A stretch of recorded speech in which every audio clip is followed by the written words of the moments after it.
The question is that this bill be now read a second time. I call the member for Ballina.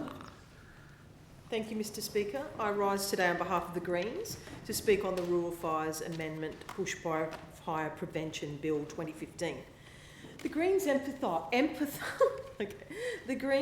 empathise with the spirit of this legislation and in the context of the horrendous bushfires in the Blue Mountains in 2013, and also in the Hunter and Port Stephens.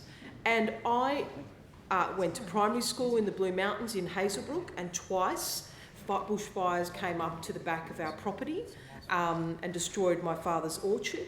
And so it isn't something at all that I or the Greens take lightly.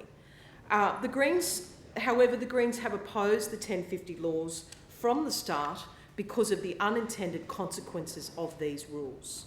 The clearing of thousands of trees, including endangered ecological communities and threatened species, has become the unintended consequence of this legislation. The reality is that the code has become little to do with bushfire protection, but an out for developers and property owners to improve their views and property values at the expense of ecology, amenity and communities.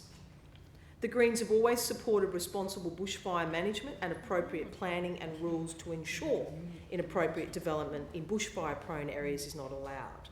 We've also supported evidence-based proposals to improve bushfire protection, and the reality is that far from making people safer, there is strong evidence that the 1050 code does not mitigate fire risk.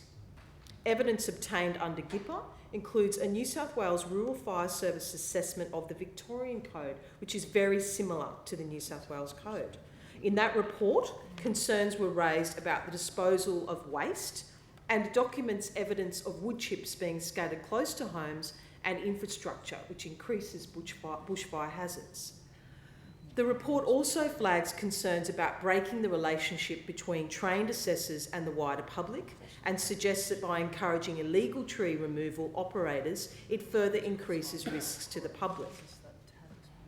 Both the New South Wales Rural Fire Service and the Office of Environment and Heritage accept that the current code is being abused for purposes other than bushfire risk management.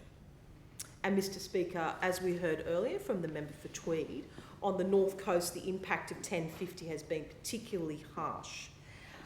One example is at Fingal Head, which has been cited widely in the public debate and is a devastating example. I do commend the member for Tweed. He's not in the chamber, but I do commend him for the work that he is doing and that he has acknowledged the horror show that was Fingal Head and the abuse of 1050. But I am going to read a short excerpt of a piece written by a resident, Isabel McIntosh, for the Saturday newspaper earlier that year of what happened at 40 Queen Street, Fingal Head. It reads, at 7 a.m. on an almost spring Monday last year, residents in Fingal Head were woken by the sound of chainsaws. It didn't take long to find the origin of the noise. On Robert Nankivell's property, the same one where his own ecological assessment had identified 27 different rainforest species, 5 men were hard at work clearing protected littoral rainforest. A resident rang the police, council was called. The Federal Environment Minister's office was phoned. The 1050 code rescinds every New South Wales law and can only be overridden by the Federal Environment Protection and Biodiversity Conservation Act. Police stopped the work, waiting to hear if the EPBC Act had been breached.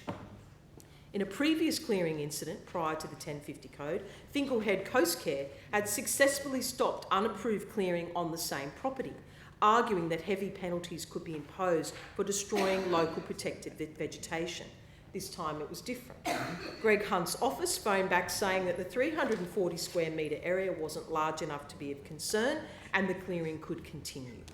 By 7 p.m. that day, another remnant of littoral rainforest was gone.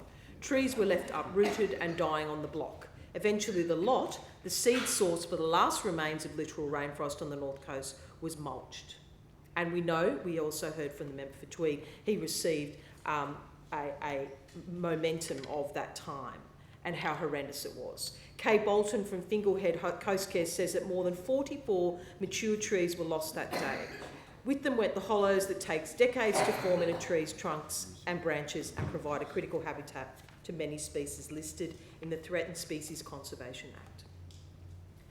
2 days later, a big old barking owl was spotted sitting desolately on a clothesline. Says Bolton, its home now sawdust. And that's the end of her letter. The Minister may have indicated changes planned to the code to exclude littoral rainforest and other areas, but the damage is done. The government's support for 1050 as a concept has left the community with a broad message that it is a free-for-all for clearing in this state. To address this, the underpinning feature of 1050 must be removed. Self-assessment is not an appropriate way to ensure bushfire risks can be reduced whilst preserving important vegetation. What happens is that piece by piece, remnant and endangered vegetation is chopped away and the community is left to try and get a response from government after irreplaceable bush and ecological communities are already gone.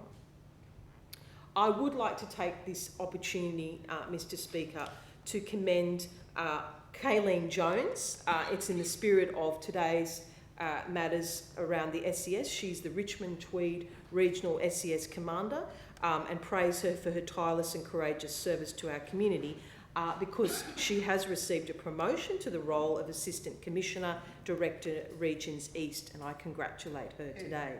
I also congratulate members of the community who have campaigned for amendments to the 1050 rules, Stop the Chop and the Wilderness Society in particular on the North Coast, Thinglehead Trust, Northern Rivers and Tweed Valley Wildlife Carers and Friends of the Koala.